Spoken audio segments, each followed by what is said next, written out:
Bonjour à tous. La présentation d'aujourd'hui s'intitule Syndrome douloureux régional complexe de type 1. Oui, mais pas seulement. Alors, on va parler très rapidement du diagnostic d'algodystrophie, mais ensuite on va présenter des cas cliniques pour montrer que on peut avoir des algodystrophies avec des causes curables et on ne pourra pas traiter cette algodystrophie si on ne traite pas la cause de celle-ci. Et ensuite qu'il est très important de savoir mettre fin au diagnostic d'algodystrophie en cas de douleur persistante et de rechercher une autre cause, c'est-à-dire de ne pas mettre tout sur le dos de l'algodystrophie. Alors, le syndrome douloureux régional complexe de type 1, c'est un syndrome, c'est-à-dire l'association de plusieurs symptômes. Les trois symptômes principaux sont la douleur, la raideur et les troubles trophiques. Le contexte de survenue, la plupart du temps post-chirurgie, post-immobilisation par plâtre.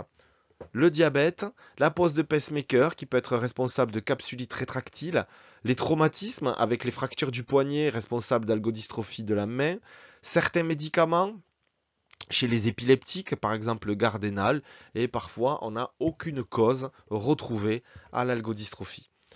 Souvent on touche des patients anxieux en accident du travail, mais il faut absolument s'éviter de tout jugement de valeur sur les patients.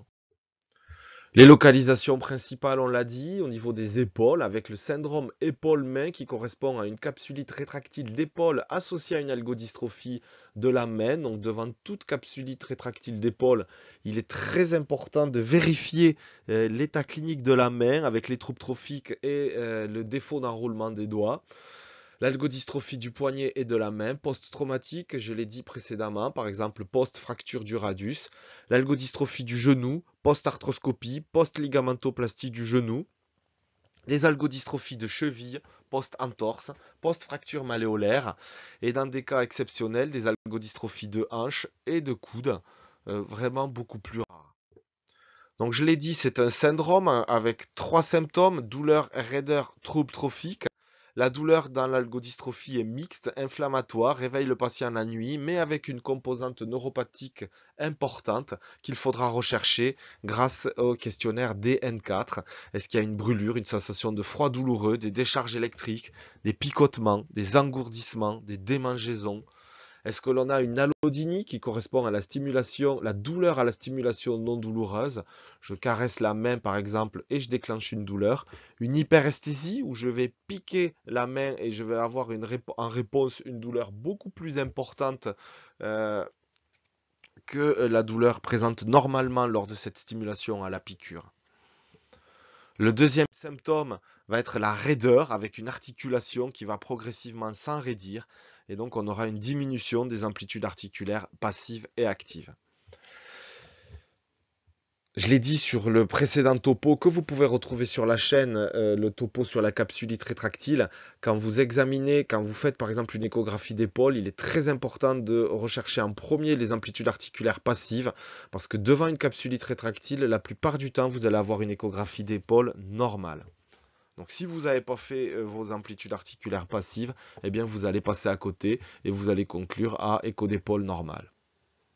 Donc je vous invite à regarder sur la chaîne la vidéo sur la capsulite rétractile d'épaule. Les troubles trophiques avec des articulations démaciées, violacées, blanches, mauves, violettes à différents moments de la journée. Donc on n'hésite pas à demander aux patients des photos des articulations à différents moments de la journée pour pouvoir évaluer ces troubles trophiques. Donc maintenant on va passer à la deuxième partie de la présentation, celle auquel on va mettre un peu plus de temps.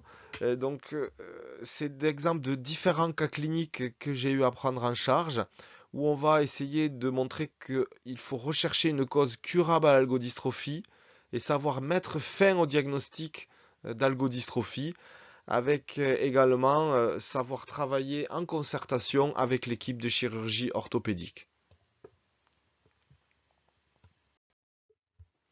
Le premier exemple est celui d'un patient de 21 ans, géorgien. Alors on précise géorgien parce qu'on avait des difficultés de communication, donc des difficultés vraiment à pouvoir examiner la caractéristique douloureuse.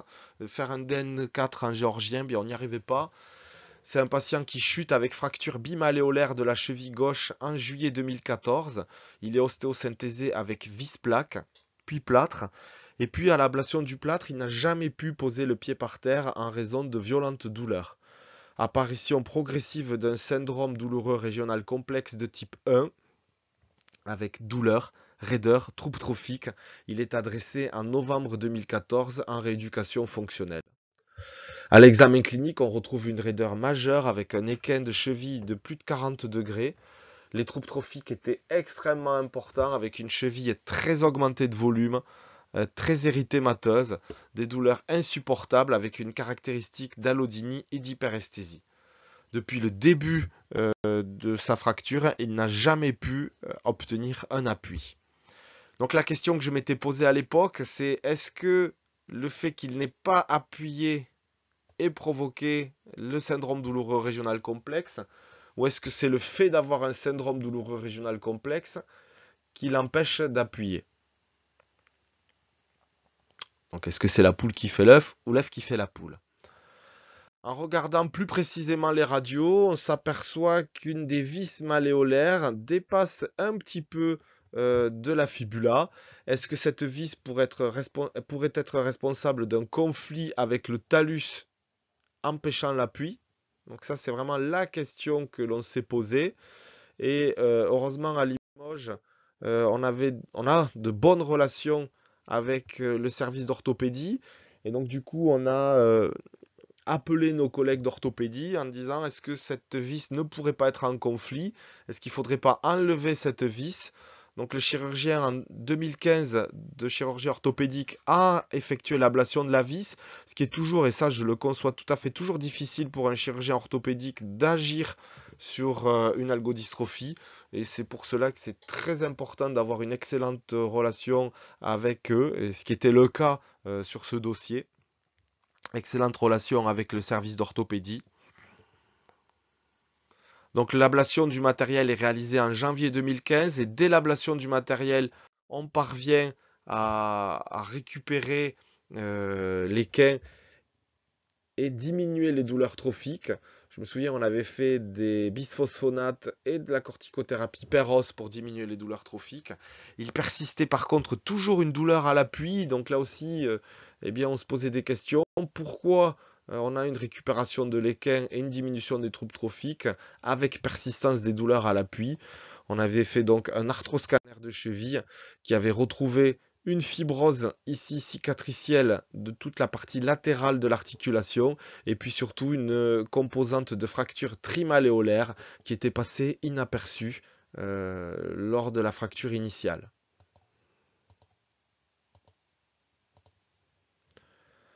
Donc on avait un conflit postérieur ici, donc un syndrome de carrefour postérieur associé à une fibrose intra-articulaire pour laquelle on avait réalisé une infiltration éco-guidée de dérivés cortisonés avec hexatrione qui avait permis une nette amélioration des symptômes. Les troubles trophiques avaient disparu, de même que l'équin, et la marche s'effectuait avec une canne anglaise. Le suivi, je l'ai revu récemment.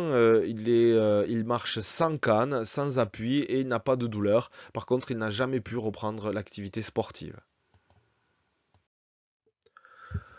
Deuxième cas, c'est une dame de 58 ans, chute de sa hauteur en avril 2014, fracture de la tête humérale, ostéosynthésée par clou centromédulaire et vis. Donc on voit une très grosse fracture de la tête, ostéosynthésée par clou centromédulaire et vis. Elle est adressée en rééducation fonctionnelle pour un tableau de capsulite rétractile. À 4 mois et demi, on retrouve une antépulsion à 60 degrés, une abduction passive à 60 degrés, une rotation externe supérieure à 60 degrés avec des douleurs en fin d'amplitude. Il n'y avait aucun tableau d'atteinte du poignet et des doigts. Et là, la question qu'on se pose, c'est qu'une capsulite rétractile avec une rotation externe supérieure à 60 degrés, peu douloureuse, eh bien, c'est pas banal. Et du coup, je m'étais demandé s'il n'existait pas plutôt un conflit entre la vis d'ostéosynthèse et l'acromion. Voici une radiographie en abduction forcée. Et donc, vraiment, on s'était posé la question, est-ce que cette vis d'ostéosynthèse ne rentre pas en conflit avec l'acromion, diminuant l'abduction passive? mais expliquant la rotation externe quasi normale. Là aussi, on avait discuté avec le service d'orthopédie qui avait réalisé l'ablation de cette vis d'ostéosynthèse associée à une acromioplastie, donc un rabotage de l'acromion pour faciliter le passage du trochiter sous l'acromion. Et à J15 de la réalisation de ce geste, on avait une antépulsion à 110 degrés et une abduction à 100 degrés. Donc, vous voyez sur ces deux premiers cas, le premier cas, oui, on avait une algodystrophie, mais cette algodystrophie était probablement secondaire à la vis d'ostéosynthèse, donc ce que j'appelle la cause curable de l'algodystrophie. Et donc, si vous n'enlevez pas cette cause curable, eh bien, vous n'allez pas traiter l'algodystrophie. Le deuxième dossier, c'est pareil. Peut-être qu'il y avait une capsulite rétractile, mais il y avait surtout un conflit mécanique, donc une cause curable qu'il fallait retirer, d'où l'ablation du matériel et la réalisation de l'acromioplastie. Donc on a l'image avant avec cette petite vis qui dépasse, cette déformation de la tête, il y avait une très très grosse fracture, donc ça avait été un enjeu très important, la réduction de cette fracture avec ce clou pour éviter d'avoir à poser une prothèse anatomique d'épaule. Donc c'est vrai qu'on avait une déformation de ce trochiter pouvant faciliter le conflit sous-acromial. Donc encore une fois, tous ces exemples, ce ne sont pas des erreurs chirurgicales, hein. Attention, hein, il n'y a absolument aucune erreur de chirurgie. D'ailleurs, là, c'était même plutôt un sacré enjeu d'avoir pu garder la tête humérale sans poser de prothèse. Donc c'était une sacrée réussite du chirurgien. Donc attention, hein, je ne dis absolument pas qu'il y a d'erreurs chirurgicales, bien au contraire. Mais c'est vraiment un topo pour montrer l'importance du travail multidisciplinaire avec les chirurgiens orthopédiques. Et c'est notre chance à Limoges. Le troisième cas clinique, c'est une dame de 43 ans opérée en juillet 2013 d'un hallux valgus avec raccourcissement du deuxième et du troisième métatarsien. Dans les suites, elle présente des douleurs atroces, raideurs, troubles trophiques, avec un diagnostic posé d'algodystrophie pour laquelle elle a bénéficié de perfusion de bisphosphonate. Par la suite, on a une disparition des douleurs trophiques et de la raideur, aucune raideur de cheville, aucun trouble trophique, mais persistance des douleurs en regard du deuxième et du troisième métatarsien.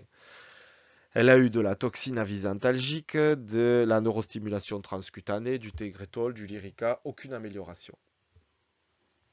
Et puis, je ne sais pas comment on en vient à parler de ça, mais elle m'explique que quand elle part en vacances avec son époux et qu'elle met ses pieds sur le tableau de bord, elle a l'impression que ses orteils ne bougent pas, que ses orteils, pardon, bougent et ne tiennent pas, comme si son deuxième et son troisième orteil flottaient. On effectue des radios, on retrouve pas grand-chose à la radio, on se pose des questions sur le deuxième et troisième. Du coup, on va jusqu'au scanner pour éliminer la pseudarthrose et le diagnostic au scanner montre une pseudarthrose complète avec une absence totale d'ossification de la tête du métatarse et ce qui expliquait du coup les sensations désagréables d'orteils qui flottaient, qui étaient non fixés par la patiente. Il devait y avoir lors de la marche des mouvements sur cette pseudarthrose. Pouvant du coup expliquer la douleur. Donc c'est une patiente qui avait eu une algodystrophie, oui, elle avait eu un syndrome douloureux régional complexe, qui avait été traité, mais dans les suites, la persistance des douleurs et de la gêne fonctionnelle n'était pas secondaire à l'algodystrophie, mais à la pseudarthrose. Donc cette dame, on l'a renvoyée vers un chirurgien pour une cure de pseudarthrose. Quatrième cas clinique, une dame de 45 ans chute en janvier 2014 avec fracture complexe de la cheville gauche, traitée chirurgicalement par ostéosynthèse et qui développe dans les suites un syndrome douloureux régional complexe de type 1 majeur avec une raideur de cheville très importante, des troubles trophiques également très importants et des douleurs majeures avec allodynie. Elle bénéficie d'une prise en charge classique avec perfusion de bisphosphonate et hospitalisation 2 jours en rééducation fonctionnelle. Voici la fracture initiale, donc une fracture luxation de cheville majeure, articulaire, avec complications d'algodystrophie. Elle est revue à 1 an, donc on la voit 1 an plus tard de son algodystrophie. Elle va beaucoup mieux, les amplitudes articulaires sont quasi normales, la flexion plantaire est à 45 degrés et la flexion dorsale est à 15 degrés. Il n'y a plus aucun trouble trophique. On retrouve une douleur localisée en regard de la malléole externe et de la malléole interne. Donc on a deux douleurs très localisées. Avec ici les dernières radiographies réalisées qui ne montrent pas de signe de déminéralisation. C'est vrai que je ne l'ai pas dit lors de la première partie de la présentation, mais souvent dans les algodystrophies à la radiographie, on a des signes de déminéralisation osseuse, ce qui n'était pas le cas là. Nous sommes à plus d'1 an de l'algodystrophie et la douleur est très localisée uniquement en malléole interne et en malléole externe, donc en regard du matériel d'ostéosynthèse qui peut affleurer à la peau et provoquer les douleurs. Donc notre hypothèse était douleur sur matériel d'ostéosynthèse sans syndrome douloureux régional complexe de type 1. On l'adresse au chirurgien qui demande une scintigraphie osseuse pour s'assurer qu'il n'y ait pas persistance d'une algodystrophie. Et en comparant les deux scintigraphies, on s'aperçoit que la scintigraphie initiale lors de l'épisode algodystrophique retrouvait une hyperfixation de toute la cheville, syndrome douloureux régional, donc il y a le mot régional complexe, alors que cette deuxième scintigraphie à 1 an retrouvait une hyperfixation uniquement locale en regard du matériel d'ostéosynthèse. Donc le chirurgien orthopédique, encore une fois, après une excellente collaboration avec l'équipe de rééducation, enlève le matériel. La patiente est prise en charge en hospitalisation 2 jours en rééducation fonctionnelle pour surveillance et éviter toute récidive d'algodystrophie. Et l'évolution sera extrêmement bonne avec une disparition des douleurs. 5e cas clinique, Madame C, 54 ans, chute en novembre 2013, fracture de la malléole externe de cheville droite. Elle est ostéosynthésée. Elle présente une algodystrophie typique pour laquelle elle est prise en charge en rééducation fonctionnelle. Elle est revue à 1 an, donc en décembre 2014. Il n'y a plus aucune raideur, plus de troubles trophiques, mais là aussi une douleur rétro-malléolaire externe très localisée. Donc on n'a plus de syndrome algodystrophique sur les radios, aucune déminéralisation osseuse, aucune douleur à l'appui, aucun trouble trophique et aucune raideur. Une douleur rétromalléolaire externe, localisée, et lorsque l'on zoome sur la radio, on s'aperçoit qu'elle a mal en regard des vis d'ostéosynthèse qui affleurent un petit peu, qui dépassent la corticale osseuse de la fibula. On effectue une échographie et en fait on se rend compte que ces vis rentrent en conflit avec les tendons défibulaires. Ici, on a une coupe axiale avec les tendons défibulaires et les vis d'ostéosynthèse qui sont en conflit avec ceux-ci. En coupe sagittale, on aperçoit la structure fibrillaire des tendons des péronniers qui sont au contact des vis d'ostéosynthèse. Donc là aussi, on prévient les chirurgiens orthopédiques qui retirent les vis d'ostéosynthèse. La patiente est prise en charge en hospitalisation 2 jours pour surveillance d'une éventuelle reprise de l'algodystrophie. Elle est revue à 1 mois et elle va beaucoup mieux. Donc l'importance de ces deux derniers cas cliniques, c'est vraiment de montrer que l'on peut mettre fin au diagnostic d'algodystrophie. Nous étions à plus d'1 an de l'algodystrophie, il n'y avait pas de troubles trophiques, il n'y avait plus de raideur, et donc il fallait rechercher une autre cause à ces douleurs et mettre fin au diagnostic d'algodystrophie. Parce que quand on a un syndrome douloureux régional complexe de type 1, il est parfois trop facile d'étiqueter le patient algodystrophique et de le laisser à vie étiqueté algodystrophique. Donc là, clairement, l'objectif de ces deux cas cliniques, c'est de montrer que l'on doit mettre fin parfois au syndrome algodystrophique et qu'il faut savoir passer à autre chose. Donc en conclusion, l'algodystrophie, je vous l'ai dit, c'est vraiment penser au triptyque douleur, raideur, trouble trophique. En cas de douleur, persistance de douleur avec disparition totale de la raideur et des troubles trophiques, eh bien, il faut parfois penser à passer à autre chose et ne pas tout mettre sur le dos de l'algodystrophie. Ensuite, je l'ai expliqué plusieurs fois lors de la présentation, importance d'une excellente coopération avec le chirurgien orthopédiste pour toutes ces causes curables d'algodystrophie, ces petites vis qui dépassent, etc. Et bien faire, vraiment avoir d'excellentes relations pour montrer que